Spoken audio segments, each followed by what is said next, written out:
5 symptômes peu connus du diabète. L'irritation de la peau. L'un de ces symptômes peu connus du diabète apparaît quand le glucose dans le sang se trouve au-dessus des valeurs normales et quand la peau sèche, voire provoque des démangeaisons.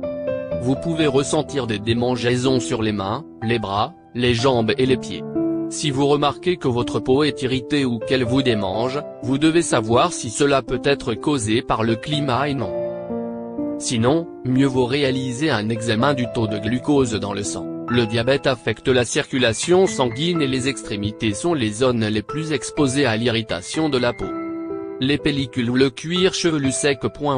Beaucoup de gens n'imaginent pas que cela puisse être un symptôme du diabète.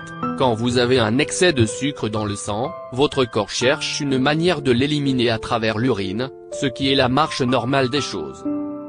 Pourtant, parfois, lorsqu'il y a trop de liquide à éliminer, d'autres zones du corps s'en voient affectées à cause de la déshydratation.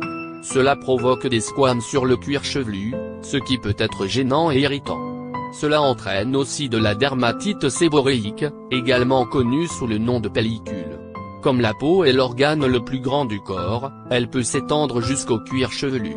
L'état inflammatoire de cette zone crée les conditions parfaites pour la prolifération du champignon Pityrosporum, à l'origine des pellicules.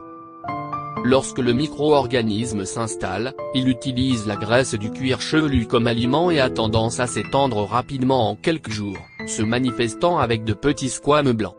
Les ronflements. Ce symptôme peut peut-être vous surprendre un peu. À cause des problèmes liés aux troubles respiratoires, lorsqu'on dort, on peut augmenter les niveaux de sucre dans le sang. Cette affection est connue sous le nom d'apnée du sommeil.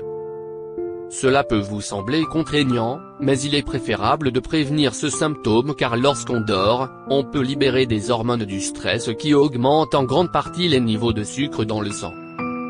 Il est fondamental de prévenir l'apparition du diabète. Les ronflements sont liés à un grand nombre de maladies dont vous pensiez sûrement qu'elles n'avaient aucun rapport avec le diabète.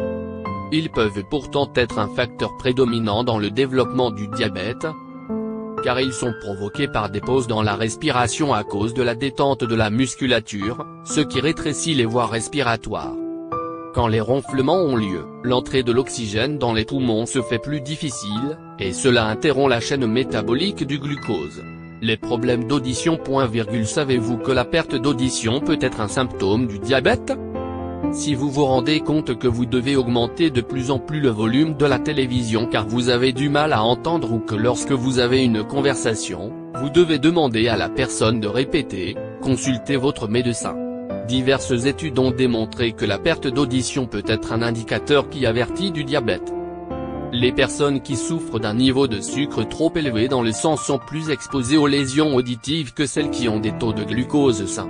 Cela est dû au fait que les niveaux de glucose très élevés abîment les nerfs de l'oreille interne et les vaisseaux sanguins, altérant leur fonctionnement. Les changements dans la vue. Le diabète provoque des changements dans les fluides du corps et affecte aussi le sens de la vue. C'est un symptôme très fréquent.